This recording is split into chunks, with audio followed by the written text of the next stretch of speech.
우리 기도하고 시작하시겠습니다.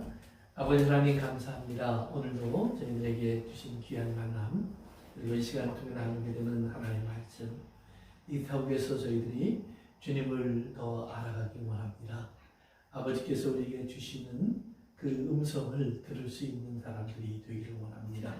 아버지 하나님, 그리고 우리가 이 시대를 분별할 줄 아는 눈을 갖게 하시고, 이 속에서 아버지 하나님, 우리 주 예수 그리스도가 시작하신 선한 일이 이루어지는 것을 우리가 함께 참여하고 또 응원하고 또 기다리고 또 믿음으로 승리할 수 있는 삶을 살 수 있도록 도와주옵소서. 부족한 종 오늘도 주의 도구 되어서 주의 진리만 전할 수 있도록 사용하여 주옵소서. 성령님 오셔서 주의 입술의 주인 되어 주시고 말씀을 채워 주옵소서. 함께 듣는 모든 사람들, 말씀을 나누는 모든 주의 성도들 위해 주의 기름 부음이 같이 하기를 기도합니다. 예수님의 이름으로 기도합니다. 아멘. 우리 오늘 요한계시록 4장에 있는 말씀, 우리 1절부터 우리 13절까지인가요? 11절 우리 전체를 한번 같이 봉독 하겠습니다. 요한계시록 4장 1절부터 11절까지 전체를 한번 같이 봉독하고 공부 시작합니다. 이 후에 내가 보니 하늘에 열린 문이 있는데 내가 들은 바 처음에 내게 말하던 나팔 소리 같은 그 음성이 이르되 이리로 올라오라. 이후에 마땅히 일어날 일들을 내가 네게 보이리라 하시더라.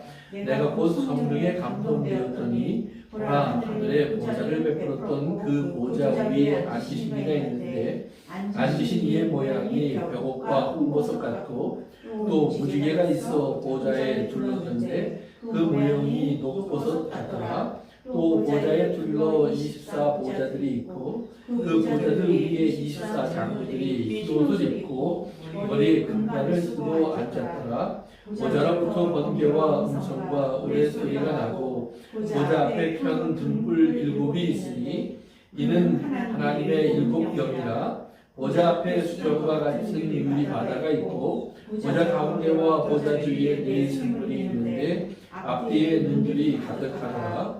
그 첫째 생물은 사자 같고 둘째 생물은 송아지 같고 셋째 생물은 얼굴이 사람 같고 그 넷째 생물은 날아가는 독수리 같은데 4 생물은 각각 6개의 날개를 가졌고 그 안과 주위에는 눈들이 가득하더라. 그들이 밤낮 쉬지 않고 이르기를 거룩하다 거룩하다 거룩하다 주 하나님 곧 전능하신 이여 전에도 계셨고 이제도 계시고 장차 오시리라 하고 그 생물이 보좌에 앉으사 대대토록 살아계시는 이에게 영광과 존귀와 감사를 돌릴 때에 24장로들이 보좌에 앉으신 이 앞에 엎드려 세세토록 살아계시는 이에게 경배하고 자기의 관을 보좌 앞에 드리며 이르되 우리 주 하나님이여 영광과 존귀와 권능을 받으시는 것이 합당하오니 주께서 만물을 지으신지라 만물이 주의 뜻대로 있었고 또 지으심을 받았더이다 하더라. 아멘. 거기까지 읽으시겠습니다. 우리 지난주에 이어서 우리 계속해서 요한계시록 4장에 있는 말씀을 오늘도 공부하겠습니다. 우리 4장이 시작할 때 우리 지난 시간에 본 것처럼 이제 하나님께서 요한을 이리로 올라오라 이렇게 부르시는 그 내용이 나옵니다. 그래서 우리 전천년설 즉 휴거를 주장하는 사람들에게 있어서는 그 구절이 휴거를 증명하는 또 보충하는 구절처럼 그렇게 사용되기도 합니다. 그렇게 이해되는 그런 해석을 하는 사람들도 여러 사람이 있습니다. 그러나 우리가 성경에 있는 내용 그대로 우리가 한번 좀 보면 휴거를 상징하는 말씀으로 그것을 하기에는 좀 무리가 되는 부분이 많다라고 제가 말씀을 드렸습니다. 그래서 거기 보면 열린 문이라는 것이 나오는데 그 열린 문이라고 하는 것은 요한에게 하나님의 나라로 들어올 수 있는 그런 그 길을 하나님이 열어주신 것을 말합니다. 여러분들이 출애굽기 19장 우리 지난 시간에 읽은 그 내용에 보면 하나님의 임재가 시내산에 있을 때 하나님이 시내산에 이렇게 임재했을 때 그 하나님이 임재한 것에 어떤 증상들이 나타나죠. 우선 천둥, 번개들이 있었고 불들이 있었고 그 다음에 이제 구름이 있었고 그 다음에 또 지진이 이렇게 해서 땅이 흔들렸죠. 그런데 이스라엘 사람들이 이제 하나님께 이렇게 다가왔다는 말이에요. 그랬더니 하나님께서 접근하지 못하게 하라, 오면 죽는다 그랬어요. 이제 이것이 하나님과 이스라엘의 경계선이에요. 하나님의 임재가 있는 곳에는 항상 이런 모습이 나타났습니다. 그래서 요한계시록에도 보면 하나님이 계신 곳에 계속해서 이 모습이 나타나요. 오늘 우리가 요한계시록 4장 읽었는데 4장에도 보면 하나님의 우레소리, 또 번개, 또 천둥, 뭐 이렇게 구름 이런 것들이 이제 거기 묘사되는 것처럼, 그리고 이제 요한계시록 8장이라든가 또 15장이라든가 16장이라든가 이런 데 가보면 계속해서 하나님 보좌와 이것이 같이 나옵니다. 그러니까 이것이 하나님 보좌의 모습이에요. 그런데 또한 동시에 이런 번개, 지진, 우레, 이런 불, 이것은 또 뭐예요? 이 땅을 심판하시는 하나님의 모습이기도 해요. 그래서 하나님이 내가 화살을 보내서 화살을 쏜다 이런 표현을 성경에 보면 가끔 쓰시는데, 하나님이 사용하시는 이런 것들이 하나님의 화살처럼 또 표현이 되기도 합니다. 그래서 이런 것의 역할을 하기 위해서 또 하나님은 이제 그 블레셋이나 또는 바벨론이나 또는 애국 같은 사람들을 일으켜서 이스라엘 사람들을 각동시키기도 하고, 그들을 또 괴롭히기도 하고, 또는 전염병이나 돌림병 같은 것을 통해서 치기도 하시고, 또 지진을 통해서 직접 또 사람들을 삼키기도 하시는 그런 내용도 이제 성경에 보면 이렇게 표현되어 있습니다. 또 소돔 고모라 성이 멸망할 때 보면 하늘에서 불이 내리기도 하고, 이스라엘의 전쟁 속에 이제 블레셋 사람들이 들어오면 하나님께서 우레와 또 번개를 보내서 그들을 물리쳐 주시기도 하는, 또 우박이 내리기도 하는 이런 것들이 다 이제 하나님의 임재의 모습으로 나오거든요. 그래서 이런 경계선이 있어서 이제 이스라엘 접근이 금지돼요. 그래서 출애굽기 20장에 보면 이스라엘 사람들이 하나님의 음성을 듣고 이것에 하나님의 임재를 깨닫고는 가까이 가기를 두려워합니다. 그래서 다 멈춰서요. 그러면서 모세에게 부탁하기를 네가 가서 듣고 와서 전해주면 우리가 다 지킬게 그래요. 그때 하나님께서 모세에게 이리로 올라와라 그래요. 즉 모세에게 길을 열어주셨다는 말이에요. 그러니까 구름, 뭐 번개, 불, 우박, 천둥, 지진 이런 것들이 있는데 모세에게 갈 수 있는 하나님이 길을 하나 열어주셔서 모세가 이제 이곳으로 올라가서 하나님을 만났다는 말이에요. 그처럼 하나님께서는 요한에게도 똑같이 네가 이리로 올라와라 그러는 거예요. 그래서 요한이 그리로 이렇게 올라가서 하나님을 만납니다. 그래서 요한계시록 여러분이 우리 두 군데만 찾아봅시다. 17장. 요한계시록 17장 한번 찾아보세요. 1절로 한번 읽어보세요. 요한계시록 17장 1절. 또 일곱 대접을 가진 일곱 천사 중 하나가 와서 내게 말하여 이르되 이리로 오라. 많은 물 위에 앉은 그 큰 음녀가 받을 심판을 내게 보이리라. 그렇죠. 여기 보니까 천사가 요한에게 이리로 오라 그러죠. 그래서 왜 이리로 오라 그러죠? 음녀가 받을 심판. 그렇죠. 심판을 보여주기 위해서 요한을 이리로 오라고 부르시는 내용이 나옵니다. 그 다음에 21장 9절로 가보세요. 21장 9절. 21장 9절. 또 한번 읽어볼까요? 시작. 일곱 대접을 가지고 마지막 일곱 재앙을 당한 일곱 천사 중 하나가 나와서 내게 말하여 이르되 이리 오라. 내가 신부 곧 어린 양의 아내를 내게 보이리라 하고. 그래요. 그래서 보면은 이제 4장에도 하나님께서 이리 올라오라 그랬어요. 근데 그 뒤에 가보면 또 천사들이 거기에서 멈춰 있지 않고 그 다음에 또 다른 장면으로 요한을 데리고 가기 위해서 이리로 와. 그 다음에 또 이리로 와. 그래서 계속해서 이제 이 땅에 하나님의 임재와 그 다음에 하나님의 진노, 하나님 심판으로 인해서 일어나는 일들을 보여주면서 이제 하나님께서 하나는 이제 그 바벨론이라고 상징되는 음녀, 즉 이 땅의 모든 부여와 풍요와 그런 권세를 가지고 세상을 지배하는 그런 악한 세상, 쾌락과 향락에 젖어서 물질적인 세상을 이제 멸망시키는 하나님의 모습.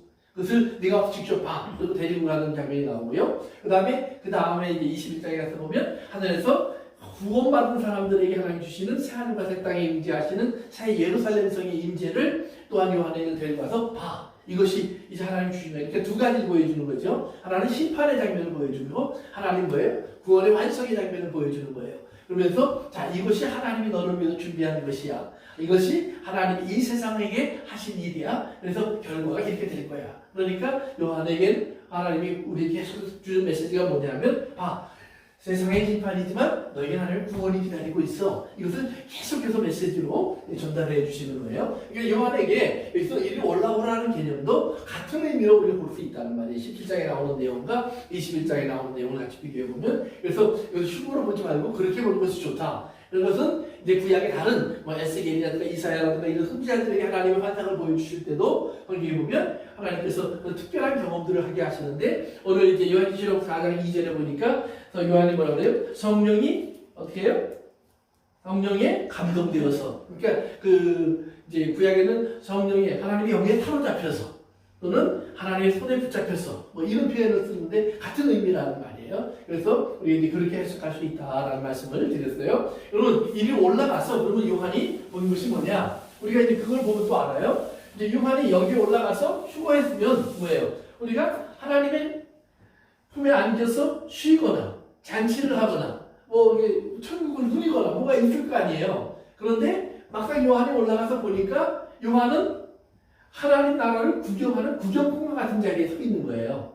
보통 이제 구약에서 보면 하나님 나라에 올라가서 또는 하나님의 나라의 환상을 본 선지자들은 어떤 모습을 보이냐면 다 저들이 엎드려졌더라, 죽은 것 같이 됐더라. 이 두 가지 표현이 제일 많이 나와요. 그런데 요한은 그걸 보고도 아무런 반응이 없어요. 그런데 사실 요한계시록 1장에 가서 처음 시작할 때 보면 요한이 이제 예수님의 환상을 보면서 그 머리가 그냥 빛이 나고 하얀 머리가 있고 금과 같고 불과 같고 이런 것들을 보면서 사실 요한이 이미 죽은 것 같이 되었더라라는 표현이 요한계시록 1장에 나와요. 사실은 그런 요한을 하나님께서 계속해서 이제 그 다음 단계로 데려가시는 거니까 그런 표현이 없었다고 할지라도 요한은 사실은 하나님께서 거기에 또 다른 반응을 하는 것보다는 일단은 네가 봐, 네가 알아야 돼, 네가 깨달아야 될 것이 있어 하는 것을 강조했다고 볼 수가 있어요. 그러다가 요한계시록 5장에 가면 이제 요한이 처음으로 반응을 해요. 하나님 나라에서 무슨 반응을 해요? 하나님 나라의 여러 가지 모습이 보자도 보였고 24장로도 보고 네 생물의 모습도 보고 다 봤는데 그 다음에 두루마리가 등장하는데 7인이 붙어 있단 말이에요.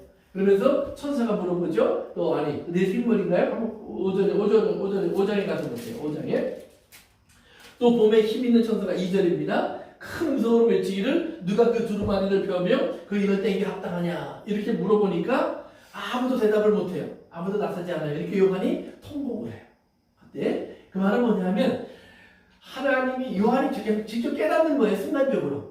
또는 어떻게 깨달았다 이게 아니라 그냥 직관적으로 깨닫는 거예요. 이게 뭐냐면 그것을 열려야만 된다는 말이에요. 그 안에 하나님이 약속하신 모든 것이 다 들어가 있어요.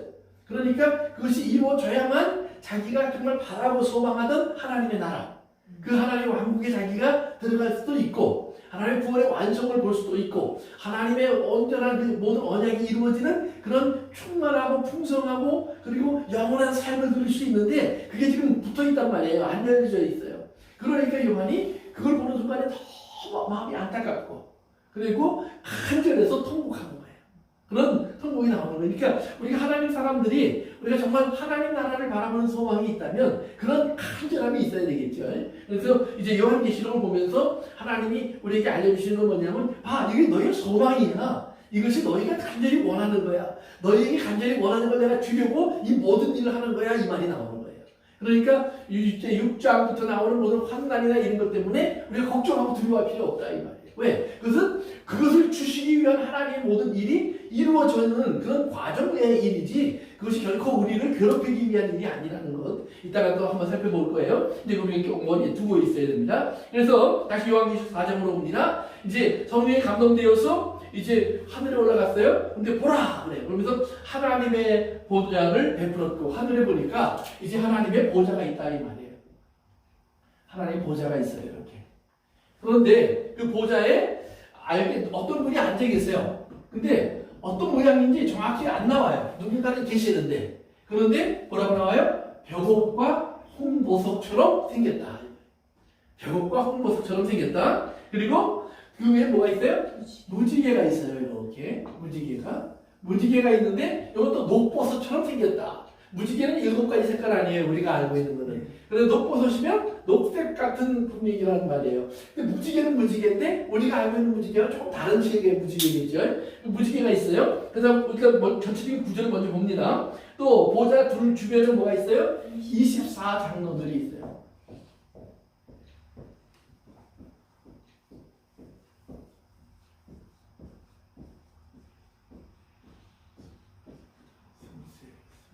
처음부터 이 간격을 잘 잡아야 되는데 24장로들이 뺑 둘러있다 이 말이에요. 24장로들이. 그리고 나서 이제 그 또 뭐가 있어요?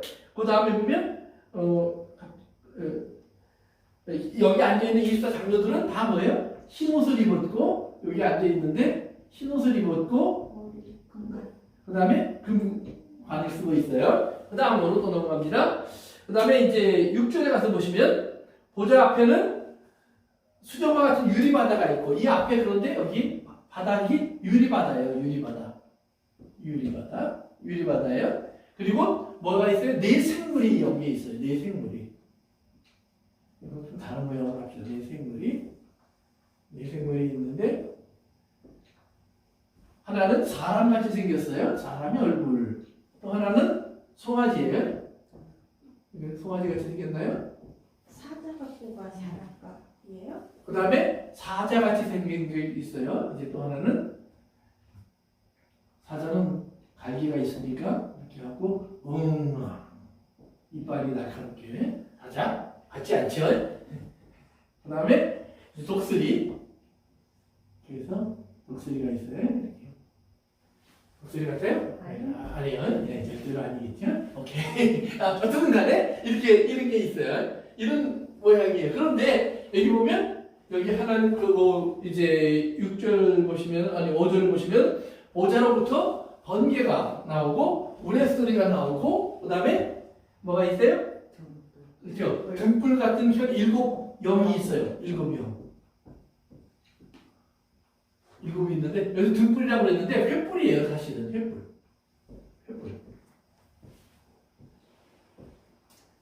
이렇게 있어요. 그 다음에 네 생물에는 눈이 가득해요. 눈이. 이렇게 대강 이런 식으로 여러분이 한번 그림을 상상해 보세요. 그러면 이런 그림을 이렇게 보면 이게 도대체 뭔지 이해가 안 되잖아요. 그렇죠? 그런데 이걸 우리가 이제 좀 더 이렇게 이제 공부하면서 이렇게 분석을 해보면 여기 이제 재미있는 우리 몇 가지가 있는데요. 가장 기본적으로 여기 보면 이제 하나님의 보좌를 먼저 얘기합니다. 보좌. 그런데 나중에 보면 5장에 가서 보면 이 보좌 한가운데 누가 있어요? 보좌 한가운데 보면 어린 양이 있어요. 어린 양이 등장해요. 어린 양이. 그래서 우리 거기 한번 가서 볼까요? 5장으로 가서 보세요. 5장. 6절에 가서 보시면 보좌와 네 생물과 장로들 사이에 한 어린 양이 서 있는데 그러죠? 그런데 그 사이에라는 말이 뭐냐면 한 가운데 그 말이에요. 그러니까 이제 한 가운데 어린 양이 그러니까 보좌에 앉으신 하나님과 어린 양은 같은 분이라는 말이에요. 그래서 5장 밑에 내려가서 보시면 12절 여기 보면 이제 찬송하는 소리가 들려요. 큰 음성으로 이르되 죽음을 당하신 어린 양은 능력과 부와 지혜와 힘과 존귀와 영광을 찬송을 받으시기에 합당하도다. 그러면서 하늘의 위에 땅 위에와 땅 아래 바다 위에와 또 그 가운데 모든 피조물이 이르되 보좌에 앉으신 어린 양에게 찬송과 존귀와 영광과 권능을 세대토록 돌릴지어다 그러잖아요. 그 다음에 4장으로 가보세요. 4장 10절과 11절 두 절 같이 읽습니다. 시작. 24장로들이 보좌에 앉으신 이 앞에 엎드려 세세토록 살아계시는 이에게 경배하고 자기의 간을 보좌 앞에 들며 이르되 우리 주 하나님이여 영광과 존귀와 권능을 받으시는 것이 합당하오니 주께서 만물을 지으시니라. 만물이 주의 뜻대로 있었고 또 지으심을 받았나이다 하라. 아멘. 그러니까 거기 두 군데를 비교해 보면 기본적으로 같은 찬양을 드리고 있단 말이에요. 그러니까 어린 양 예수 그리스도와 보좌에 앉으신 하나님은 원래 한 분이시다 이 말이에요. 그래서 이제 여기서도 우리가 이제 하나님의 하나 되심을 우리가 볼 수 있는 그런 장면이 나오는데, 그래서 어쨌든 이런 보좌가 나온다는 말이에요. 그러면 보좌에 다시 이제 보좌를 처음에 얘기로 돌아갑시다. 3절에 보면 모양이 벽옥과 황옥 같다 그런 말이 나와요. 벽옥과 황옥. 벽옥, 황후. 이 보석에 대한 이야기는 성경에 어디 처음 나오냐면 성경에 출애굽기 28장에 가서 보시면은 하나님께서 대제사장의 옷을 만들려고 그래요.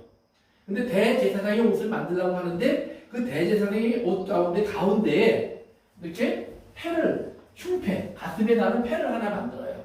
그러면서 12개의 보석을 이렇게 달게 돼 있어요. 12개의 보석을. 그래서 이 12개 보석에는 이스라엘의 12지파의 이름이 새겨져 있어요. 마치 우리가 이제 2장과 3장 공부할 때 보면은 하나님께서 흰 돌에 내 이름을 새겨놓겠다. 이 돌에 새긴 이름 또는 기둥에 새긴 이름 이런 이름이 나오는 것처럼 이 보석에 이름을 새겼어요. 이 말은 뭐예요? 지워지지 않는 이름이라는 말이에요. 그 다음에 가슴에 있다는 말은 항상 내가 너희들을 품고 있다라는 말이에요. 그의 마음에 담긴 하나님의 사랑, 그 다음에 사랑의 대상이고 공의의 대상이에요. 또한 동시에 이 안에 우민과 투민이라고 하는 판결의 돌이 들어가 있어요. 그래서 이것이 옳으냐 그르냐 하나님의 뜻이냐 아니냐를 판단해주는 그런 판단의 돌이 들어가 있어요. 그러니까 그것은 뭐예요? 이스라엘 12지파를 하나님께서는 이렇게 하나로 품으시고 사랑하시고 이끌어가시지만 또한 공의의 판단으로 판단하시고 그렇게 인도해 가신다는 말이에요. 그래서 이걸 대제사장의 가슴에 달아놓는 이유는 뭐냐면 대제사장이 제사장과 다른 하나가 있어요. 그게 뭐냐면 1년에 한 번씩 하나님의 지성소에 들어가는 거예요. 그래서 이스라엘의 모든 죄를 대속하고 나와요. 그리고 그것을 복을 줘요. 그러니까 대속을 위해서, 즉 우민과 투민으로 보여주는 이스라엘 하나님 공의 앞에 드러나는 이스라엘 모든 죄악을 대신해서 하나님께 나아가 그에게 하나님께 제사를 드리고 하나님의 용서를 이제 우리에게 전달해 주는 역할을 하는 것이 대제사장이에요. 그러니까 이런 대제사장의 이런 가슴에 달려있는 이런 흉패 속에 보면 벽옥과 황보석이 나오는데 벽옥과 황보석이 나오는데 황보석은 첫 번째예요. 그 다음에 벽옥은 맨 마지막 번째예요. 이스라엘 사람들은 글을 이렇게 써요. 한국 사람들 옛날에 쓴 것처럼 좌에서 오른쪽으로 써요. 오른쪽에서 왼쪽으로 써요. 그러니까 첫 번째가 여기에 있고 마지막이 여기에 있는 거예요. 그런데 이 보석의 순서는 나와 있는데 이 보석의 벽옥이 그러면 이스라엘 12지파 중에 어느 지파를 상징하냐? 이 황보석이 이스라엘 12지파 중에 어느 지파를 상징하냐? 정확히는 몰라요. 사실은. 그리고 이 보석들이 우리가 요즘 해석하는 대로 이게 다이아몬드일까 이게 루비일까 이런 말을 하는데 그것도 정확하게 몰라요. 사실. 그러나 우리가 일반적으로 이제 이거 이해할 때 여기 제일 앞에 나오는 이 황보석은 붉은 색깔이다 라고 생각을 해요. 이 맨 마지막에 나오는 벽옥이라고 하는 것은 푸른 또는 맑은 색깔이다. 이제 그런 이해를 해요. 그런데 그러면 이스라엘의 가장 첫 번째 아들이 누구냐 이 말이에요. 첫 번째가 누구였죠? 루벤이에요. 루벤이라는 아들이 야곱의 첫 번째 아들이에요. 그 다음에 이스라엘의 맨 마지막 아들은 누구죠? 야곱의 베냐민이에요. 베냐민이에요. 그러니까 처음과 나중이에요. 그 말은 뭐예요? 이게 다 포함됐다는 말이에요. 그래서 하나님께서 요한계시록에서도 뭐래요? 나는 알파와 오메가요, 처음과 나중이요, 시작과 끝이라고 그러잖아요.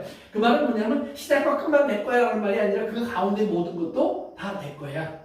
처음과 끝, 이 모든 것은 내가 주관하는 거야. 알파와 오메가, 내가 시작할 때 썼던 말, 마지막에 썼던 말, 이게 다 전체 모든 말이 다 내 말이야. 이제 이런 의미거든요. 그러니까 벽옥과 황무기를 이야기했다는 말은 뭐냐면 하나님께서 모든 것을 품고 계시다라는 말이에요. 하나님의 이 품 안에 이스라엘 12지파가 들어가 있는 것처럼 하나님의 사람들 모두를 하나님은 그 가운데서 품고 계시다. 근데 어떻게 품고 계시느냐? 하나님은 공의의 하나님으로 또한 동시에 사랑의 하나님으로 그것을 품고 계시다. 그렇기 때문에 하나님의 가슴 속에 우리의 이름이 새겨져 있으려면 그건 뭐예요? 어린 양이 필요한 거예요. 어린 양 예수가 뭐예요? 5장에 가서 한번 보세요. 5장에 가서 보세요. 9절과 10절입니다. 9절과 10절 시작. 그들이 새 노래를 불러 이르되 두루마리를 가지시고 그 인봉을 떼기에 합당하시도다. 일찍이 죽임을 당하사 각 족속과 방언과 백성과 나라 가운데서 사람들을 피로 사서 하나님께 드리시고 그들로 우리 하나님 앞에서 나라와 제사장들을 삼으셨으니 그들이 땅에서 왕노릇 하리로다 하더라. 아멘. 그래서 하나님께 뭐예요? 모든 나라와 족속과 방언과 백성들. 그러니까 하나님의 백성이 된 모든 사람들을 예수님이 피로 사셔서, 그러니까 하나님의 공의를 만족시켜 드리는 거죠. 또한 뭐예요? 어린 양을 주셨으니까 사랑을 만족시켜 드리는 거죠. 그러니까 하나님의 사랑과 공의 속에 모든 사람을 품에 안으셔서 하나님 그들을 존귀하게 여기신다 이 말이에요. 존귀하게 여기신다. 그래서 하나님의 품 안에 있는 모든 사람들을 상징하는 거예요. 그러면서 또한 뭐예요? 무지개가 있었잖아요. 무지개는 하나님이 언제 처음 우리에게 보여주셨죠? 그렇죠. 노아의 홍수가 끝나고 나서 하나님께서 광야에서 나오는 노아에게 무지개를 보여주면서 이것이 내 언약의 표징이야. 내가 다시는 사람을 물로 심판하지 않을 거야. 이제 그런 하나님의 말씀을 주셨잖아요. 그러니까 모든 하나님의 언약을 품고 있는 거예요. 그러니까 모든 하나님의 언약을 완성하시는 하나님. 그 언약을 기억하시고 그대로 이루시는 하나님. 그래서 하나님이 언약을 기억하시고 언약을 지켜주신다는 말을 할 때 이제 히라보로 히브리어로 사용하는 것이 파콰드라는 말하고요. 파콰드라는 말하고 두 번째는 자카르라는 말이에요. 자카르라는 말인데 이 둘의 재미있는 뜻이 있어요. 이 자카르라는 말 안에는 창으로 찌르다라는 표현이 있어요. 창으로 찌르다. 그러니까 또는 돌에 새기다. 찔러서 새기는 거예요. 그러니까 예수 그리스도의 죽음으로 인해서 하나님의 가슴에 지워질 수 없도록 꼭 기억할 수밖에 없는 흔적이 남은 표정. 그것이 약속이에요. 그러니까 하나님은 그 약속을 가슴에서 언제든지 기억할 수밖에 없어요. 두 번째 파카드라는 말은 무엇이 가서 보았다라는 말이에요. 방문했다라는 말이에요. 그러니까 하나님께서 우리를 기억하시고 우리를 돌보셨다, 약속을 기억하셨다, 돌보셨다 이런 표현이 나오면 우리가 기억할 것은 뭐냐면 하나님은 그 양순이 약속하시면 끝나는 것이 아니라 직접 와서 보고 듣고 아셨다 이 말이에요. 그래서 우리 출애굽 공부할 때 10가지 계명 우리 10가지 이제 뭐죠? 재앙을 얘기할 때 잠깐 제가 말씀드렸지만 하나님께서 모세에게 말한 거예요. 내가 보았다 그래요. 그리고 들었다 그래요. 보고 들은 것이 멀리서 이렇게 한 것이 아니라 직접 와서 보고 듣고 아셨다. 그러니까 하나님은 우리의 모든 고난을 예수님을 통해서 말씀하신 거라고 그래요. 하나님이 그냥 하늘에서 듣고 보고 아셨다가 아니라 저는 우리의 모든 고난을 친히 당하신 자예요. 친히 경험하셨기 때문에 우리가 무엇이 필요한지를 아시고 있어야 될 줄을 아시느니라. 우리가 어떤 어려움을 겪는지도 아시느니라 그랬잖아요. 그러니까 하나님이 아신다. 그래서 우리 2장과 3장 7교회에 대한 공부를 할 때는 보면 하나님이 꼭 반복하신 말이 뭐냐면 내가 안다. 너희들이 어떤 모습인지, 어떤 상태인지, 어떤 자리에 있는지, 어떤 어려움을 겪고 있는지, 또는 어떻게 빛나가 있는지 내가 다 안다 그러잖아요. 그래서 말씀에 대한 우리 공부를 할 때 꼭 공부하는 에스겔서에도 보면 하나님이 가장 많이 쓰신 단어 중에 하나가 안다라는 말이에요. 내가 안다. 근데 이 안다라는 말의 기본적은 뭐냐면 본다, 듣는다라는 말이에요. 항상 본다, 듣는다. 그래서 기억하세요. 그래서 하나님께서는 우리 모든 언약을 기억하시고 모든 하나님의 약속하신 말씀을 그대로 이루어가시는 하나님이라는 사실을 이 보좌의 모습에서 다시 한번 보여주고 있는 거예요. 그래서 이제 다시 4장으로 갑니다. 이제 그래서 사장님 하나님의 모습이 이렇게 나와 있는데, 그러니까 하나님의 어떤 얼굴이 보이는 것이 아니라 하나님은 이런 분이구나를 알 수 있는 모습이 보이더라는 말이에요. 그래서 하나님은 이런 분이구나라고 이제 명확히 알게 되었어요. 그리고 나서 그 다음에 나오는 말입니다. 그런데 그 하나님이 그런 분이구나 알게 됐는데 그 보좌 주변에 보니까 뭐가 돼 있어요? 보좌에 24보좌들이 있고 보좌에 앉아있는 24장로들이 뭐예요? 흰옷과 금벨루가를 들고 있어요. 그런데 24장로들이 여기 둘러싸고 있다 이 말이에요. 그러면 24장로는 뭘까요? 24장로는요. 열왕기나 역대기에 가서 보시면 다윗이 하나님의 전에서 예배를 인도하는 제사장 그리고 레위인들을 24그룹으로 나눠요. 왜냐하면 이제 이스라엘이 예루살렘을 중심으로 해서 성전도 지었고 또는 이제 성전을 지을 준비를 마치고 그리고 이 나라가 안정됐잖아요. 그러면 이제 하나님 앞에 예배를 드리고 이런 일을 계속 해나가야 되는데 한꺼번에 제사장들이 다 동원되고 레위인들이 다 동원되기에 너무 숫자가 많아요. 그러니까 그 숫자를 24그룹으로 나눠요. 24그룹으로 나눠서 매 그룹이 1년에 2주를 담당하게 해요. 물론 그 외에 이제 무슨 큰 뭐 속죄일이라든가 6월절이나 이럴 때는 다 동원이 되겠죠. 그러나 그 외에 일반적인 주간은 이제 24그룹이 1년에 2주씩 해요. 그러니까 레위인도 24그룹으로 나가서 1년에 2주 올라와서 성전 주변을 돌보고 또 성전에 제사되는 제사장들을 돕고 그래서 성전을 가꾸는 일을 해요. 또 제사장들도 24그룹으로 나누어서 이제 그 중에 2주간씩 올라와서 그 일을 해요. 그래서 여러분들이 그 누가복음에 보면 누구죠? 세례 요한의 부모 사가랴와 엘리자벳이 이제 그 반차를 따라 이렇게 나와요. 반차를 따라 반차라는 말이 나와요. 반차라는 말은 뭐냐면 24국으로 나눈 분반했단 말이에요. 나눈 반 중에 차례가 되어서 올라왔다 이 말이에요. 그래서 스가랴가 올라와서 이제 2주간 그걸 섬기는 그런 모습을 보여주고 있어요. 그러면서 성전에 들어갔다가 어떤 하나님의 환상을 받고 이제 벙어리가 돼서 나오는 그런 모습이 이제 성경에 소개되어 있는 것처럼 이제 그런 의미로 이제 얘기하는 거예요. 그래서 24장로가 나왔단 말은 그런 거예요. 다른 말로 말하면 24 장로의 모습은 뭐예요? 예배와 관련되어 있단 말이에요. 예배.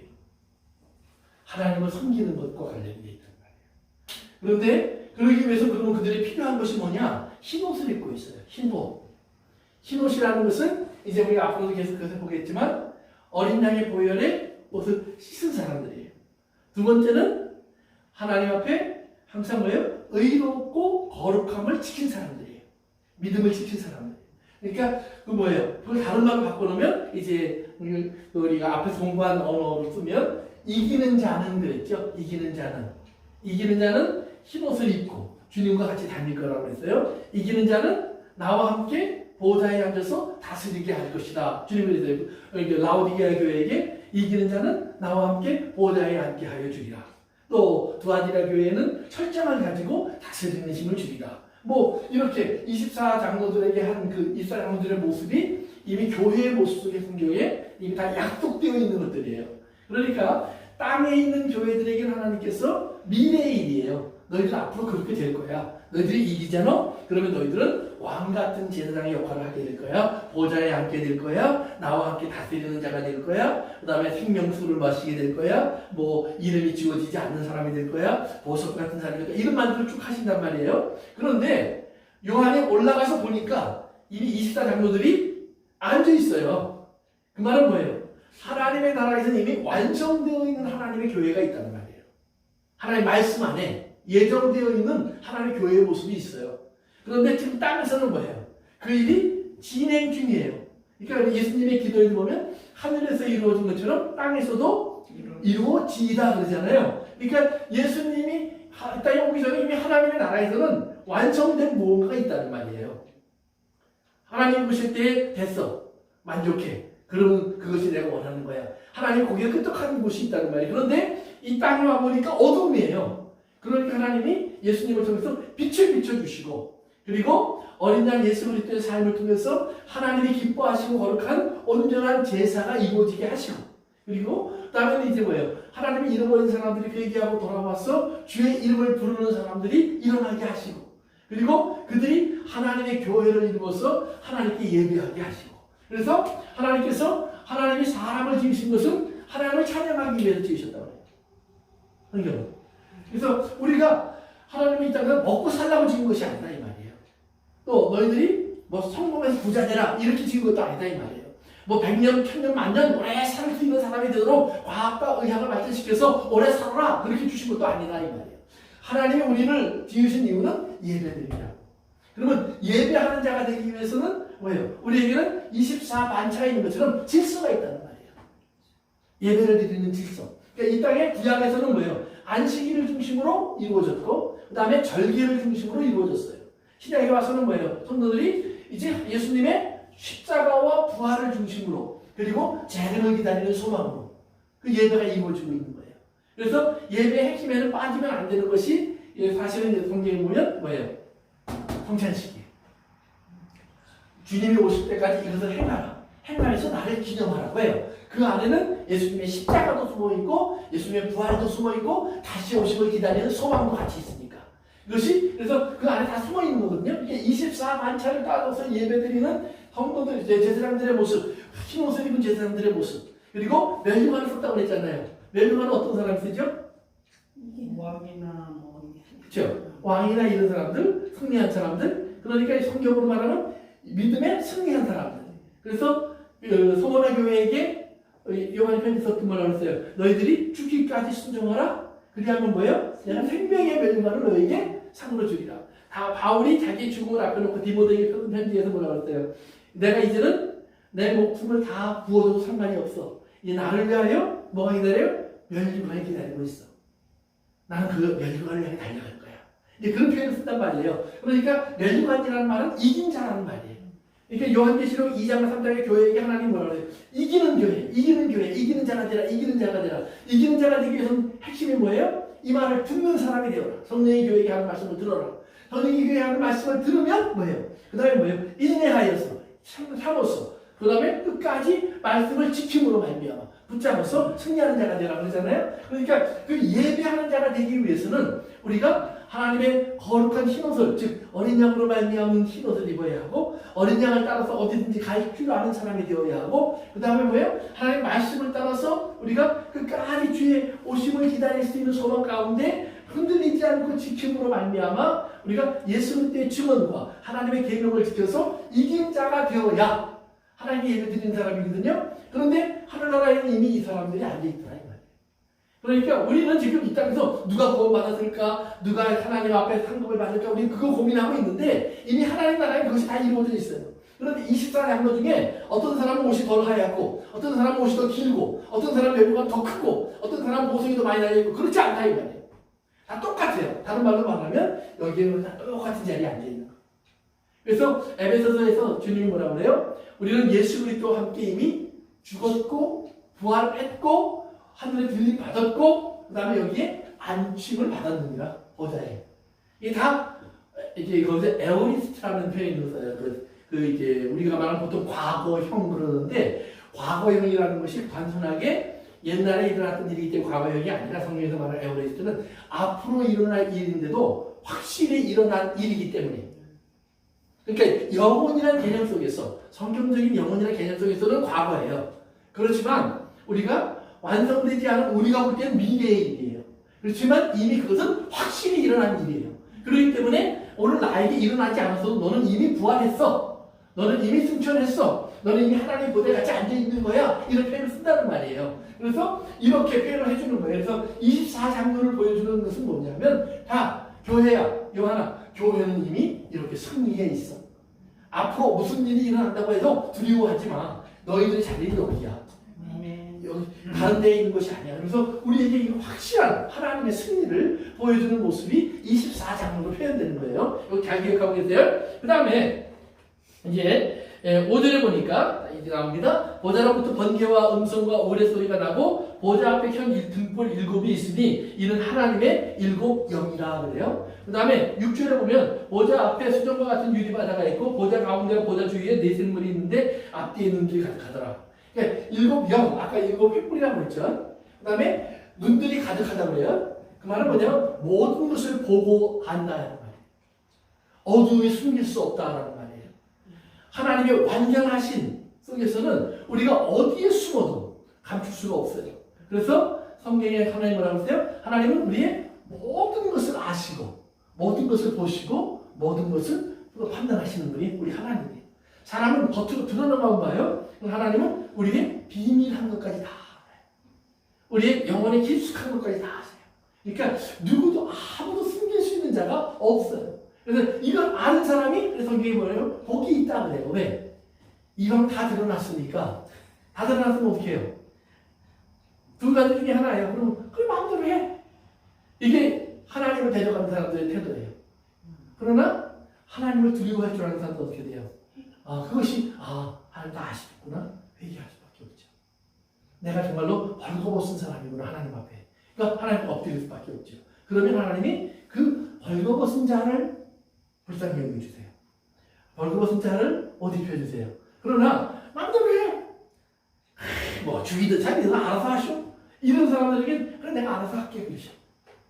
그러니까 우리가 정말로 하나님 앞에서 정말 우리 다시 한번 그렇게 깨달아야 되는데 오늘에 보면 어제 번개와 음성과 우레 소리가 난다고 그랬잖아요. 아까 이제 이런 얘기를 했는데 번개, 뭐 우레. 그런데요 재밌는 게 하나님 나라 보좌에는 그런 것이 안 보여요. 보좌 아래로 보이는 거예요. 그러니까 이제 여러분 이거 잘 생각하셔야 돼요. 하나님이 임재하시는 곳 땅에 내려오시면 땅이 그 반응을 해요. 왜? 땅은 지금 뭐예요? 어둠의 세상이에요. 어둠의 세상이니까 어둠의 세상에 하나님이 임재하면 곳곳이 흔들리고 깨어지고 부서지고 불타고 무너져요. 그런데 재미있는 거는 새하늘과 새 땅이 임할 때 땅이 떨렸다 이런 말 없어요. 우레 소리가 들렸다 이런 소리도 없어요. 천둥 번개 막 불이 달려간다 이런 소리도 없어요. 새하늘과 새 땅은 하나님이 임재하는데 편해요. 거기는 하나님과 하나님의 사람들이 온전히 교제를 할 수 있는 그런 완전한 곳이에요. 그러나 하나님이 구약 성경이든 신약 성경이든 다른 곳에 임재하면 하나님이 임재하는 곳이 나오는데 그 임재하는 곳마다 우레소리가 들려요. 사무엘서에 가서 보시면은요 2장, 7장, 12장 여러분 읽어보세요. 시간이 많이 가니까 읽기 찾지 않겠어요? 그런데 거기 보시면 하나님이 이스라엘이 범죄하면 하나님이 우레와 천둥을 보내신다고 그래요. 사무엘이 그래서 이스라엘이 왕을 달라고 한 다음에 너희들이 얼마나 잘못했는지 내가 한번 보여줄게. 그래서 하나님이 이스라엘 향한 진도를 보여주세요. 근데 우레와 불과 우박이 떨어져서 그들의 농사진 걸 쓸어버리시네요. 그러니까 이스라엘이 그때야 두려워 썰면서 우리가 죄를 범했습니다.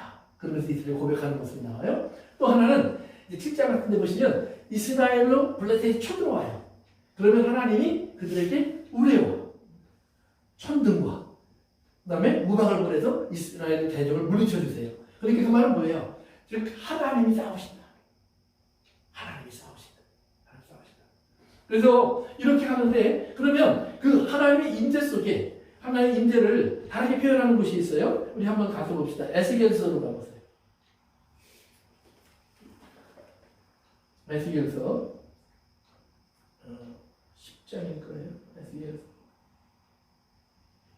잠깐만요. 내가 찾아볼게요. 에스겔 지금 생각이 났어요.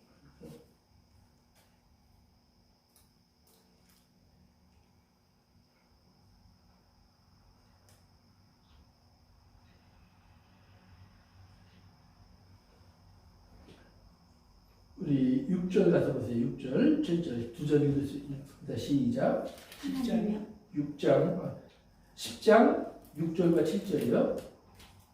에스겔서 10장 6절과 7절이요. 시작. 하나님이 가는 배옷을 입은 자에게 명령하시기를 바퀴 사이에 그 그룹들 사이에서 불을 가져가라 하셨으므로 그가 들어가 바퀴 옆에 섬에 그 그룹이 그룹들 사이에서 손을 내밀어 그 그룹들 사이에서 불을 집어 가는 배옷을 입은 자의 손에 주매. 그러면 거기까지만 있습니다. 다시 또 1장으로 옵니다. 에스겔서 1장 13절입니다. 13절 에스겔서 1장 13절 시작. 또 생물들의 모양은 타는 숯불과 횃불 모양 같은데 그 불이 그 생물 사이에서 오르락내리락하며 그 불은 광채가 있고 그 가운데에서는 번개가 나며. 그래요. 그 다음에 이사야서 6장. 그러니까 이제 이사야서 6장 찾으면서 들으세요. 이게 에스겔 환상에 보면 비슷한 모양이 나와요. 하나님의 나라 보좌가 있고 네 짐승이 보이고 그 다음에 천둥 번개 보이는 것들이 보이고 그러는데 기본적으로 하나님의 보좌에는 뭐가 있어요? 불과 숯불이 있어요. 그리고 10장에 가서 보면 그 불을 하나님이 누구에게 전달해 주세요. 누구에게 전달해 주세요. 그 다음에 이사야서 6장으로 가서 보십니다. 6장 6절입니다. 이사야서 6장 6절 제가 5절 먼저 4절 5절 읽을게요. 이같이 파는 자의 소리로 말미암아 문지방의 터가 요동하며 성전의 연기가 충만한지라. 이사야가 보는 환상입니다. 그때 내가 말하되 바로가 나로 망하게 되었도다. 나는 입술이 부정한 사람이요 나는 입술이 부정한 백성 중에 거주하면서 만군의 여호와이신 왕을 배웠음이로다 하였더라. 6절 시작. 그때 그 스랍 중에 하나가 부적바락으로 제단에서 집은 바 핀숯을 손에 가지고 내게로 날아와서. 아멘. 그러니까 그 이사야가 하나님의 나라의 환상을 보는 순간에 정말 깨닫는 것이 있어요. 나는 정말로 죄에 힘든 사람이구나. 내 입술은 죄악이 가구나. 내 입으로 너무나 하나님께 많은 범죄를 했구나. 그래서 하나님 앞에 나는 이제 저주가 될 수밖에 없어. 그러는데 그 하나님 나라에 있는 불이 하나 천사의 손에 의해서 가져와서는 이사야의 입술을 대주면서 뭐라고 그래요? 내 죄가 사하여졌다. 내 죄가 사하여졌다. 그 다음에 우리가 이제 다시 요한계시록으로 갑니다. 요한계시록 8장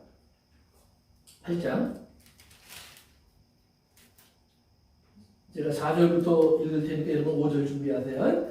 3절 4절 읽습니다. 또 다른 천사가 와서 제단 곁에 서서 금향로를 가지고 많은 향을 받았으니 이는 모든 성도의 기도와 합하여 보좌 앞 금 제단에 들고자 함이라. 향연이 성도의 기도와 함께 천사의 손으로부터 하나님 앞으로 올라가는지라. 시작. 천사가 향로를 가지고 제단에 불을 담아다가 땅에 쏟음에 우레와 음성과 번개와 지진이 나더라. 아멘. 보세요.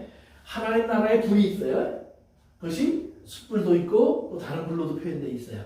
그런데 그 불이 하나님의 천사에 의해서 하나님의 사람에게 전달되어서 하나님의 사람을 만지면 어떤 현상이 일어나냐면 죄를 사하해 주세요. 죄가 소멸돼요. 그런데 하나님이 그 불을 요한계시록에 보니까 불을 대접에 담아서 나팔로 불면서 쏟아버리세요. 그러니까 어떤 현상이 일어나요? 땅에 재앙이 떨어져요. 환난이 시작돼요. 그러니까 똑같은 불이지만 하나님이 어떻게 쓰시냐에 따라서 그것은 하나님의 사람에게는 죄를 소멸해 주시는 불이 되고, 그러나 뭐예요? 이 세상을 향해서는 뭐예요? 세상을 심판하시는 진노의 불이 되기도 한다. 그러면 왜 둘 다 불이냐? 죄를 하나님은 싫어하세요. 본질적으로 죄를 소멸하셔야 돼. 그런데 죄를 회개할 줄 모르는 사람들은 뭐예요? 죄와 함께 하나 된 사람들이에요. 함께 못하는 거예요. 그러나 이사야처럼 죄를 지었지만 죄와 분리되기를 원하는 사람, 이것은 내 모습이 아니야. 나는 하나님의 거룩한 사람이 되어야 하는데 하나님의 거룩함 속에 들어갈 수 없는 사람이 되었어. 어떻게 하면 좋지? 이렇게 자기를 탄식하는 사람, 그들의 하나님이 죄만 소멸해 주시는 거예요. 우리의 영혼을 지켜주시는 거예요. 그래서 우리 영혼을 오히려 깨끗하게 되는 거예요. 그래서 그것을 뭐라고 하냐면 연단하신다는 말을 쓰는 거예요. 그러니까 우리는 그 불 속에 들어가면 연단되어서 나와요. 그러나 세상은 뭐예요? 그 불 속에 들어가면 다 잿더미가 되어버려요. 풀어져버리고 사라져버리는 거예요. 그래서 그런 말씀으로 여러분이 이제 보시면 돼요. 그래서 하나님의 제단에 24장로가 있고, 그 다음에는 뭐예요? 이제 그 제단 주변에 유리바다가 깔려있고, 천둥과 번개와 우레와 불들이 보이는데, 천둥과 우레와 번개와 불들이 보이는 그 우레와 불들이 하는 일들을 보면, 여기가 둘로 나누어질 수 있다는 말이에요. 그래서, 우리 한 군데만 더 봅시다. 우리 요한계시록 7장으로 가서 보세요. 아주 중요한 곳입니다. 7장. 요한계시록 7장. 요한계시록 7장에 보면 하나님께서 14만 4천 명을 도장 찍는 장면이 나와요. 이제 이 땅에 하나님의 그 환난이 떨어지기 전에, 재앙이 떨어지기 전에 하나님 먼저 내가 14만 4천 명을 인칠 때까지 기다려. 그래요. 근데 그 다음에 14만 4천 명에서 끝나지 않고 9절에 보니까 2일 후에 내가 보니 각 나라와 족속과 백성과 방언에서 아무도 능히 셀 수 없는 큰 무리가 나와 흰 옷을 입고 손에 종려가지를 들고 보좌 앞과 어린 양 앞에 서서 큰 소리로 외쳐 이르되 구원하심이 보좌에 앉으신 우리 하나님과 어린 양에게 있도다. 마치 그 5장과 4장에 나오는 찬양처럼 그 찬양을 부르는 사람들이 등장한단 말이에요. 큰 소리로. 그러면서 이제 그 다음을 보면은요, 우리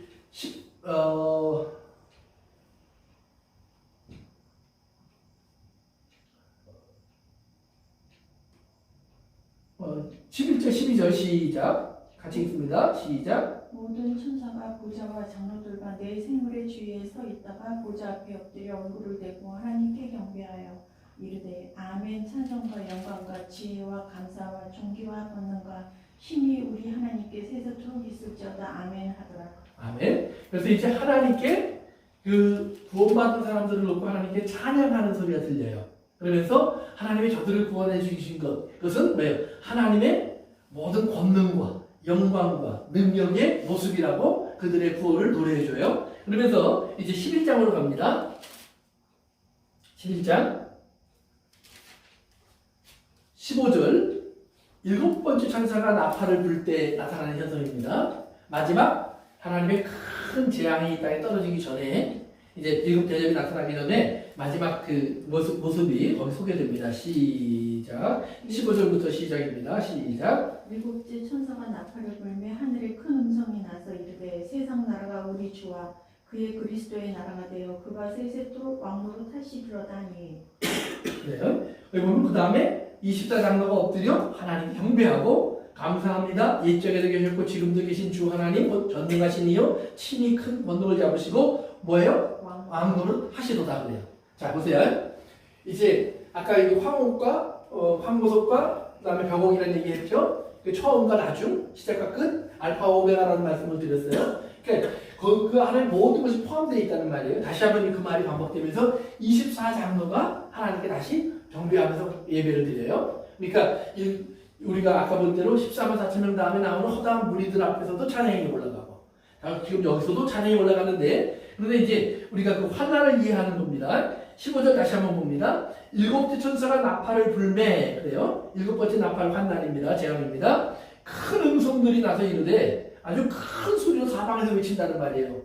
그건 천사들의 소리일 수도 있고요. 허다한 무리들의 소리일 수도 있고요. 그 다음에 24장로의 소리들일 수도 있고요. 그 다음에 내 생물의 소리일 수도 있어요. 왜? 다 그 찬송을 해요. 성경을 보다 보면. 그러니까 그때 다 어우러진 소리라고 볼 수도 있어요. 다 같이 소리를 내는데 뭐라고 해요? 우리 이르되 세상 나라는 어디예요? 이 땅. 그렇죠. 이 땅이죠. 이 땅이 우리 주와 그의 그리스도의 나라가 돼요. 뭐가 돼요? 왕으로. 어느 나라가 돼요? 그리스도의 나라. 그러니까 세상이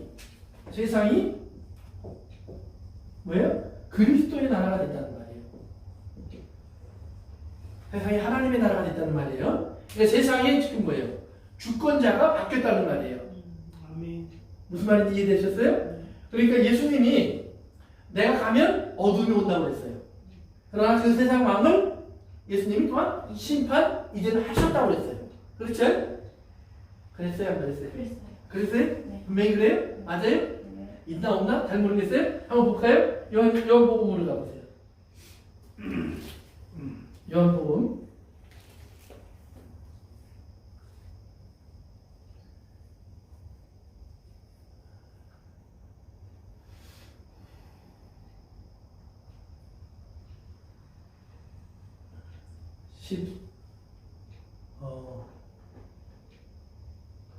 14장인가요? 아니요, 15장.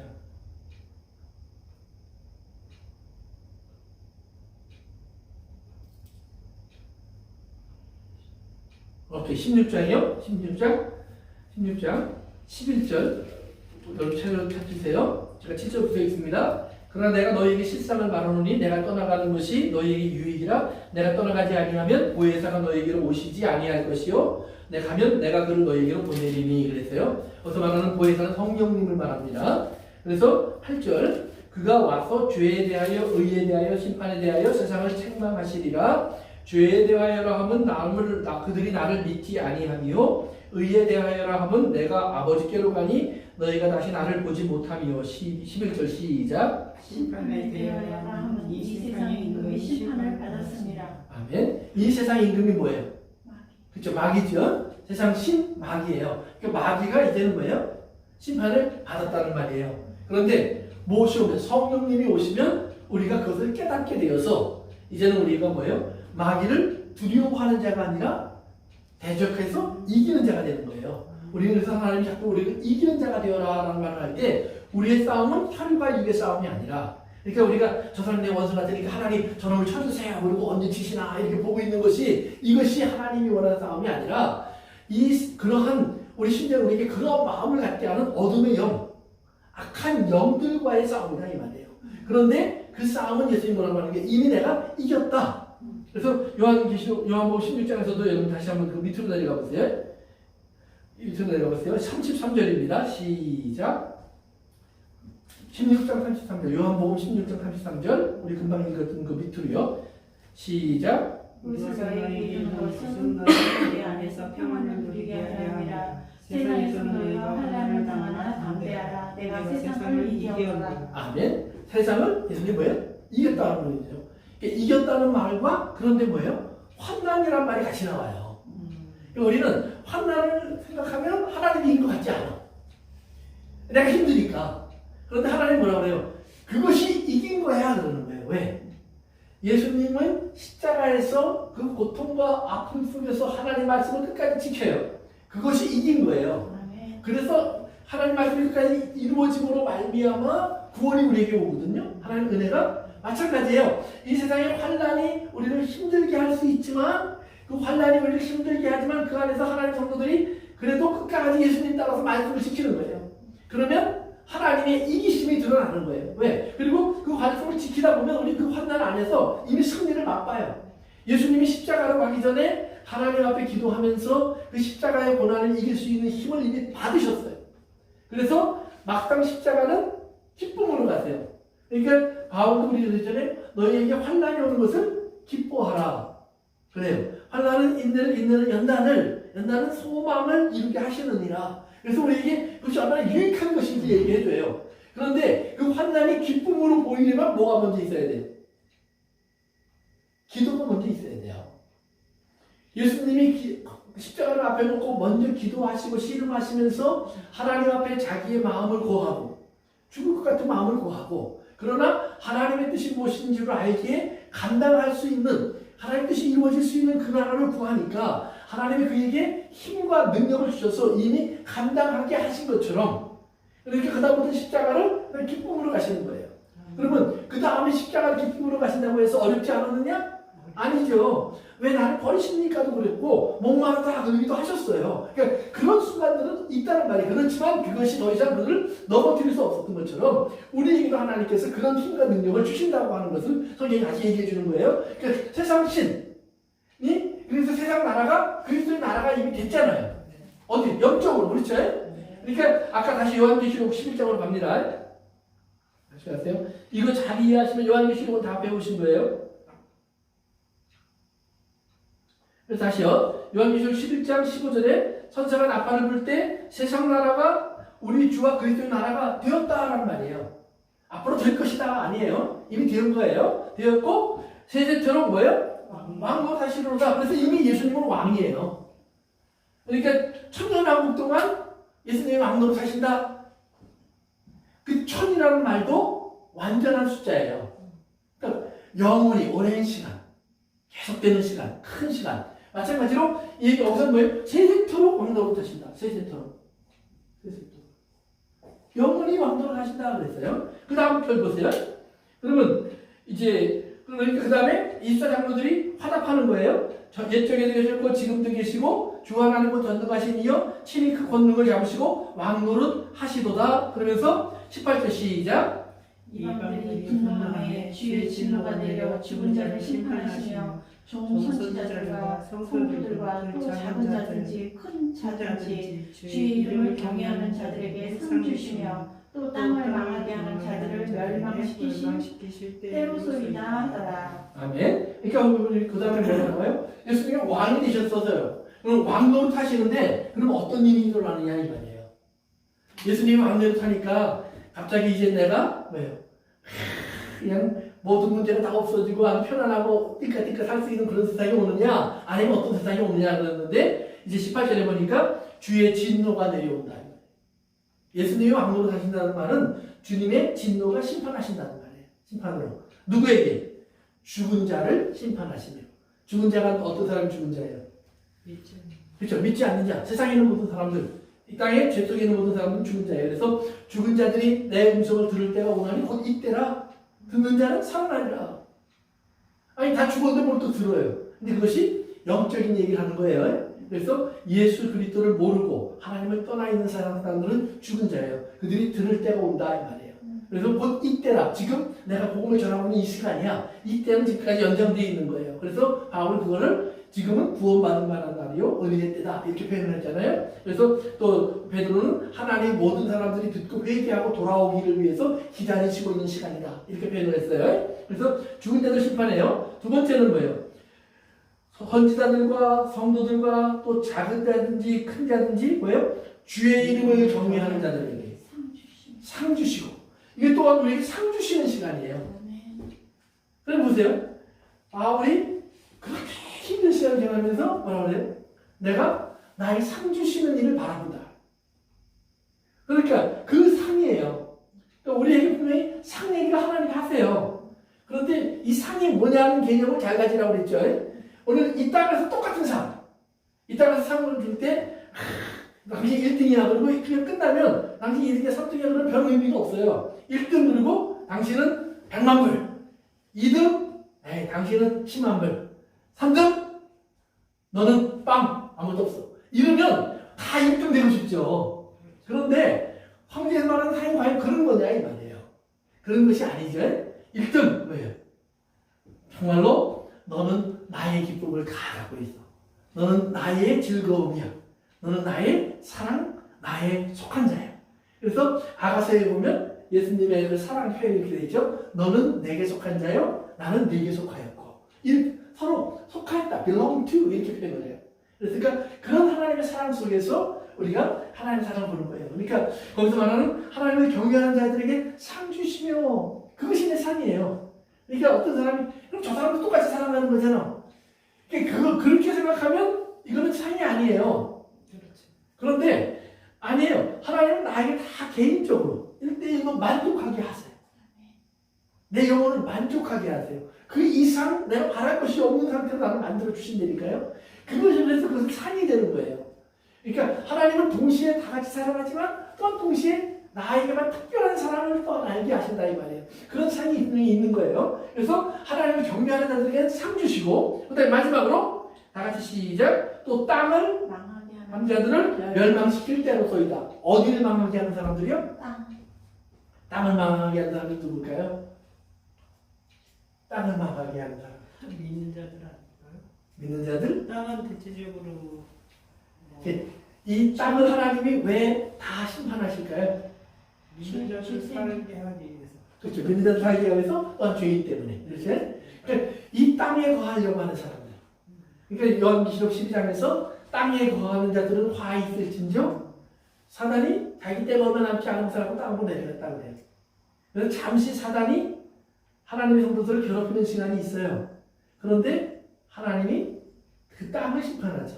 사단과 함께. 땅을 심판해서 땅이 다 풀어지고 하늘도 다 발리고 그러니까 땅을 망하게 하는 자들이라는 건 뭐냐면 한편으로 보면 우리 집사님이 얘기하신 대로 그건 성도의 역할이에요. 그러니까 또 동시에 땅을 망하게 하는 자는 스스로 망하게 하는 거예요. 그러니까 음녀가 왜 바벨론의 성이 무너져요? 음녀가 이거 내 성이야. 여기에는 아쉬운 건 없어. 내가 왕이야. 누가 나를 불쌍하다고 얘기를 해. 나는 아무것도 부족한 거 없어. 스스로 다 이름을 설명해 하니까 하나님이 그 성의 날이 얼마 남지 않았다고 그러잖아요. 그러니까 하나님은 그 성 안에서 들려지는 소리, 하나님께 긍휼과 자비를 구하는 소리가 들리는가, 아니면 교만과 향락과 띠까띠까하는 소리가 들리는가. 그러니까 모세가 산에서 내려올 때 소리가 들리니까 여호수아에게 물어보죠. 그게 무슨 소리냐 했더니 당신을 기다리는 소리입니다. 성도들이 하나님을 찬송하면서 당신을 기다리고 있습니다. 그랬더니 모세가 뭐라고 그래요? 너는 술 먹고 지금 난리 피는 중이다. 네? 취해서 육아생활을 섬기면서 그래서 춤추고 그러고 있다. 내려와서 현실을 봤어요. 그러고 나서 어떻게 해요? 하나님이 하나님의 사람들을 일으켜서 하루에 3,000명을 쳐서 죽여요. 뭐 이제 이런 일들이, 그러니까 땅이 망하게 되는 일들을 누가 해요? 죄인들이 만드는 거예요, 스스로. 그래서 땅을 망하게 하는 사람.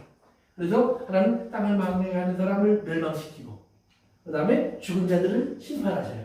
또 동시에 하나님을 경외하는 자들을 상 주세요. 이것을 뭐라고 해요? 왕노릇. 왕노릇. 그러니까 지금 마지막 우리가 말하는 요한계시록에 나오는 환난의 시간, 그 시간은 뭐예요? 예수님이 왕 노릇하고 있는 시간이에요. 그 시간이 예수님이 잠시 손 묶여 있고 사단이 치마하면서 날뛰는 시간 아니라 예수님이 지금 땅을 멸망시키는 자들을 멸망시키시고 죽은 자들을 심판하시고 하나님의 성도들에게 상 주시는 시간이에요. 그래서 다시 요한계시록 7장으로 갑니다. 아까 우리 읽은 거기에요. 그 14만 4명 다음에 나오는 그 허다한 무리들에 대해서 이제 이렇게 14절에 이렇게 말합니다. 내가 말하기를 내 주여 당신이 아시나이다 하니 그가 나에게 이르되 이는 왜? 큰 환난에서 나오는 자들이에요. 그런데 그 큰 환난에서 나오는 자들을 바라보면서 그 위에 보면 아멘 찬송과 영광과 지혜와 감사와 존귀와 권능과 힘이 뭐지 하나님께서 저기 있을지어다. 그들을 지키시고 보호하시는 하나님을 이렇게 찬송할 수밖에 없다 이 말이에요. 거기에는 하나님의 지혜가 있다. 거기에는 하나님의 능력이 있다. 거기에는 하나님의 영광이 있다. 거기에는 하나님의 모든 선하심과 진실하심 그가 다 숨어있다 이 말이에요. 그 모습 안에는. 그러면서 이제 15절 가서 봅니다. 15절 14절 아니 15절입니다. 시작. 그러므로 그들이 하나님의 보좌 앞에 있고 또 그의 성전에서 밤낮 하나님을 섬김에 보좌에 앉으시니가 그들 위에 장막을 치시니 그래요. 그 다음 줄 그들이 다시는 줄이지도 아니하고 목마르지도 아니하고 해나 아무 뜨거운 기운에 상하지도 아니하리니 이는 보좌 가운데 계신 어린 양이 그들의 목자가 되사 생명수 샘으로 인도하시고 하나님께서 그들의 눈에서 모든 눈물을 씻어 주실 것입니다. 그러면 여기 계신 어린 양이 지금 뭐예요? 이 세상에 지금 하나님의 환난이 오는 시간에 허다한 무리들이 지금 나오고 있는데 흰옷을 입고 그 허다한 무리들을 예수님이 뭐예요? 그들을 친히 뭐예요? 다시 보세요. 16절에 보면 다시는 줄이지도 아니하고 이 말은 뭐냐면 주님이 먹이시고 말이에요. 주님이 먹이시고 몸으로 가르지도 아니하고 그 다음에 생수를 마시게 하시고 그 다음에 해나 뜨거운 기운에 상하지도 않게 하시고 그러면 어디가 생각이 나요? 먹이시고 생수를 주시고 그 다음에 낮에 뜨거움과 밤에 추위가 해치지 못하게 하는 시간이 언제 있었어요? 광야. 그렇죠? 광야에서 예수님이 하나님이 이스라엘 인도하실 때 모습이 그대로 반복되는 거예요. 그러면서 그 위에 보니까 뭐라고 되어 있냐면은 15절에 그들이 하나님 보좌 앞에 있고 하나님 보좌가 지금 여기 있는데 그 허다한 무리 가운데 이미 또 보좌가 와 있다는 말이에요. 그러면 잘 생각해 보세요. 이게 어떤 것일까? 보좌 앞에 있고 그의 성전에서 그래서 그 보좌가 있는 성전에 들어가서 밤낮 하나님을 예배하는데 그러면 그 예배하는데 하나님이 그 예배하는 자들 위에 뭘 쳐요? 장막을 쳐요. 장막을. 자, 요것만 이제 여러분 이해하시는데 그러면 이스라엘이 광야에 나왔을 때 하나님이 이스라엘을 덮어주신 것이 있었어요. 뭘로 덮었죠? 구름 기둥과 불 기둥. 이것이 장막이에요. 장막. 근데 이걸 다른 표현으로 신약에서는 뭐냐면 말씀이 육신이 되어 우리 가운데 거하시니 은혜와 진리가 충만하더라고 그래요. 그리고 거하시니라는 말이 뭐냐면 말씀이 육신이 되어 장막을 치시니 그 말이에요. 원어 그대로 하면 우리 가운데 거하시니 아니라 장막을 쳐서 우리 가운데 자리 잡으시니 그 말이에요. 그러니까 장막을 치시니 그 안에 뭐예요? 은혜와 진리가 가득해요. 그러니까 구름 기둥과 불 기둥은 무슨 역할을 했어요? 해나 추위가 상하지 못하게 하는 역할을 했어요. 또한 들짐승과 벌레들과 해로운 해충들이 가까이 다가오지 못하게 하는 역할을 해줬어요. 그러니까 이스라엘은 뭐예요? 장막처럼 보호해주는 역할을 한 거거든요. 그 장막이에요. 그 다음에 하나님의 보좌와 성전이 이들 가운데 있어요. 그러면 이스라엘 사람들이 광야에 나왔을 때 하나님이 그들에게 뭐라고 그랬어요? 제일 먼저 한 게 성막을 만들라고 그랬죠? 성막. 그래서 성막을 이렇게 만들어 놓고 그다음에 너희들은 동서남북으로 이렇게 진을 치고 이 주변에 있어라. 그리고 다 이리로 향해서 그들의 문이 열리게 돼 있어요. 그러면 이스라엘 사람들은 아침에 문을 열면 뭐가 보이는 거예요? 성막이 보이는 거예요. 그러니까 여기에 이스라엘은 제사장을 통해서 항상 들어가는 거예요. 하나님께 예배하는 거예요. 그러니까 이 광야의 모습이 그대로 보여지는 거예요. 그러면 이 7장에서 보세요. 15절에 다시 한번 봅니다. 그러면 그들이 하나님 보좌 앞에 있고 그의 성전에서 밤낮 하나님을 섬기며 이렇게 돼 있잖아요. 그러면 그 밤낮 하나님을 섬기는 이 사람들 14만 40명이 아니라 허다한 무리들이 하늘나라에 있는 사람일까요? 땅에 있는 사람일까요? 이제 이 숙제예요. 휴거를 얘기하는 사람은 이게 하늘나라라고 얘기를 해요. 올라가 있어야 되니까. 그런데 하늘나라에는 밤이 있어요, 없어요? 있어요, 없어요? 없어요. 없어요. 어디에 나와요? 어디에 나와요? 요한계시록 22장 가보세요. 요한계시록 22장. 요한계시록 22장. 보죠. 다시 같이 읽습니다. 이제 하나님의 나라가 임재했고요. 어린 양의 보좌로부터는 생수가 흘러나오고요. 그 다음에 좌우에 생명수 강가에 이제 생명나무들이 심겨져 있고요. 열매를 맺고요. 잎사귀는 치료하는 것이 되고요. 다시는 저주가 없고요. 하나님 보좌가 그 가운데 있어서 그의 종들이 그를 숨기며 그래요. 그 다음에 이제 4절 5절로 갑니다. 시작. 다시 밤이 없겠고 등불과 햇빛이 쓸데없으니 이는 주 하나님이 그들에게 빛이시니라. 그들이 세세토록 왕노를 타리로다. 아멘. 더 이상 여기 두 가지가 없어져요. 하나는 이제 앞에 보면 바다가 없어지고요. 두 번째는 장막이 없어져요. 그리고 밤이 없어져요. 세 가지네요. 그러니까 장막은 땅에 있을 때 필요한 게 장막이에요. 그 다음에 하늘나라의 성전도 장막으로 표현되어 있어요. 그런데 그 장막이 더 이상 새하늘과 새 땅에는 없어요. 왜요?